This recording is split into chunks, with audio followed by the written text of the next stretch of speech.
What is up, guys, and welcome back to the channel. So today we're going to be reviewing and breaking down The Flash Season 9, Episode 5. So guys, the episode starts with a look at Central City, and Central City appears to be having a red lightning storm, which I never understood how that works, because Red Death isn't even a negative speedster. Like, she's not even connected to the negative speed force. She has artificial speed. So how could there be red lightning and like a red lightning storm? I have no idea. That's just really confusing to me. Maybe I'm just completely misinterpreting this whole thing. But yeah, that was just a little confusing to me. Anyways, we see Red Death start to take over CCPD with her group of rogues, and we also find out that Barry lost his speed from running on the cosmic treadmill in last episode, as obviously we knew that would happen based on the trailer for this episode, episode 5. We also find out that the plan for Cecile this episode is to track Red Death's anger. So that's what the synopsis of the episode meant by, Cecile helping stop the Red Death. And this is also where we find out that Mark is still alive, as obviously we knew he would be still alive. So then Barry and his team of rogues try to decide on whether to save Mark or to attack Red Death at CCPD, and they end up deciding to save Mark back at Red Death's old lair. So the rogues meanwhile execute Red Death's plan, which we find out is to create multiple Red Deaths, which they do successfully. So anyways, Barry and the rogues, they end up sneaking into Red Death's lair and find Mark, but just as they do that, Red Death shows up. So yeah, somehow Red Death has some psychic ability to make it look like there are, multiple Red Death clones, sort of like when there were multiple Godspeed clones back in The Flash Season 7. But when Barry says that, they're just psychic manifestations, Red Death tells Barry to remember Savitar in Bashir's nightmare and, how that actually hurt him in real life. So basically what she's saying is these Red Death clones can still cause physical pain, but also, how is it even possible that Red Death knows about Savitar and Bashir's nightmare? That doesn't really make sense to me, but yeah. Obviously, that Red Death Bashir nightmare thing, or Savitar and Bashir's nightmare thing, happened in Season 7. So then we get a look at apparently what Red Death said Barry's greatest mistake was, and we see Barry go into a mindscape, and he does see Grodd. That's right, guys, Grodd did return in this episode, but we also find out that Grodd's being controlled, or at least helping the Red Death, and we actually get a Crisis reference here. With Crisis, that Red Death said that Crisis caused all these other gorillas to be scattered across the earth, and we also find out this led to Grodd helping the Red Death with her psychic abilities. So that's how there are multiple Red Deaths that people could see, is because Grodd is, actually helping the Red Death pull off these psychic tricks. And yeah, obviously Grodd being mad at Barry for, what he did in Crisis, scattering all these different gorillas that Grodd wanted to call, have a home with. That's why Grodd, sort of turned back into a villain here and joined up with the Red Death.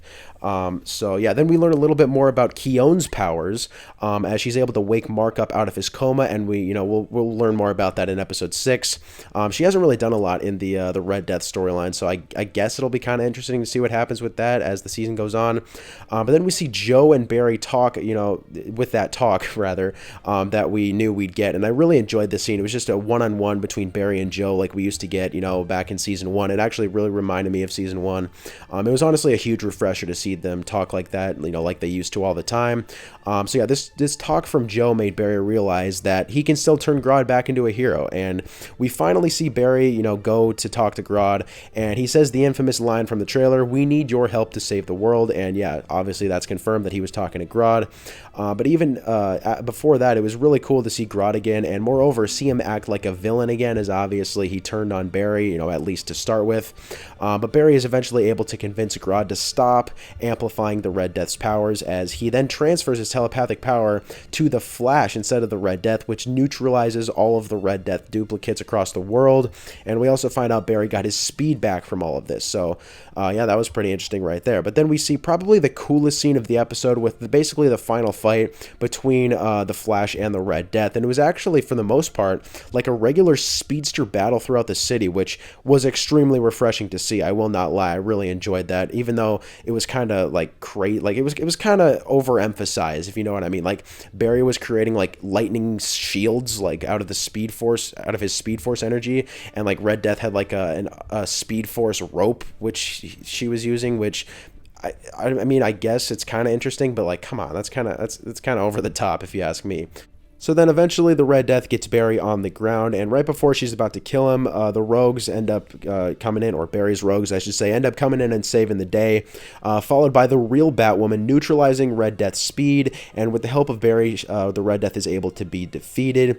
So yeah, after this, of course, with the real Batwoman showing up, it's basically confirmed that Red Death is not from another Earth, but from another timeline, as Barry literally says that, you know, she's from another timeline. Like, he used the words another timeline. And yeah, I guess that it's possible that it could still be referring to another Earth, but at this point, I highly doubt that. I'd say she's from another timeline. And we also find out that the Ryan Wilder Batwoman is actually friends with Supergirl, which I guess was a pretty cool teaser because, correct me if I'm wrong, I don't think they actually have ever interacted, at least on screen. So yeah, I guess that was a pretty interesting teaser right there. But then toward the end of the episode, Joe ends up leaving Central City, which doesn't really make much sense to me at all, because he's still going to be like in more episodes, so they could just simply ignore him in the episodes he's not in. So I don't know why they wasted a whole storyline on that. They literally could have just said that he's like visiting Wally or something like that as a reason to why he's not in the episode. That's just a waste of a storyline. And guys, I'm just going to say this once, the Allegra and Chester stuff isn't just awful, it is also some of the most cringe, one of the most cringe things I've ever seen. After tonight's episode, I actually considered shutting it off because it was just so cringe I couldn't watch it. So yeah, I was really not a big fan of what they did with them at the end. Anyways, we find out also at the end that Iris is pregnant, and yeah, she got pregnant early, so that was a decent but expected cliffhanger to end the storyline on. So yeah, that was pretty cool. But yeah, guys, it was also never clarified in the episode what timeline exactly Red Death is from, which I knew was possible, but also is a bit disappointing because I think it would have been really cool to have it confirmed that it connects to the Armageddon timeline. So yeah, I mean, they could, I guess, confirm that later if they actually want to say that's how Reverse Flash returns, like the Armageddon Reverse Flash is the one who somehow comes back into this timeline, and that is the version of him that returns, the Tom Cavanaugh version. As you know, obviously we've seen him return in the finale for the show, so I think that would be a kind of interesting way of how they could bring him back if it's not something to do with the Blue Crystal. Obviously, Batwoman, or sorry, the alternate Ryan Wilder, aka Red Death, did say that her timeline's Flash was evil, so she could have been referring to the Armageddon Reverse Flash, as obviously he was the Flash in his Reverse Flashpoint Armageddon timeline. So I think that would be really cool if they ended up connecting that, even though it's later in the season. But yeah. So yeah, just some final thoughts on the Red Death storyline for this season. Honestly, extremely mid. A little bit disappointing as well. You know, honestly, her with the Red Death with the mask on, I thought that was actually a pretty threatening villain, a pretty cool villain. But without the mask on, she's just cringe. I really did not like her without the mask on.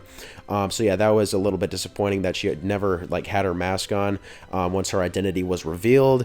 You know, the rogues were kind of interesting, I guess, for like the first couple episodes, but then they sort of phased them out and just had it be like the Red Death, which, you know, not exactly a huge fan of that. I wish we got a little more Captain Boomerang, a little more Rainbow Raider. That would have been pretty cool to see. The rogues that, you know, Barry was teaming up with, probably the most random rogues you could find, but, you know, they're not exactly the worst characters, so I didn't really mind that a whole lot. The Keown stuff doesn't really make much sense to me. The Allegra and Chester stuff, I'd rather not see that at all. So yeah, this storyline, I'm going to give it like a good 6 out of 10. Hopefully we can just ignore that and move on. I know these interlude episodes aren't exactly going to be the best. Episode 6 not going to be that good. I know that for a fact. So hopefully episodes 7, 8, and then the rest of the season ends up being pretty good. But anyways, I'd say that's about it, guys. Thanks for watching. Make sure to comment your thoughts on this video down below, as well as your thoughts on, you know, this entire Red Death storyline. What did you guys think of it? And yeah, I'll see you guys in the next video.